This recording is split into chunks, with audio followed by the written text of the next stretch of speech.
सहस्रादित्यसङ्काशम् सहस्रवदनम् परम् सहस्रदोः सहस्रारम् प्रपद्येऽहम् सुदर्शनम् हसन्तम् हारकेयूरमकुटाङ्गदभूषणम्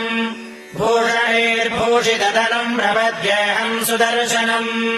स्राकारसहितम् मन्द्रम् वदन्तम् शत्रुनिग्रहम्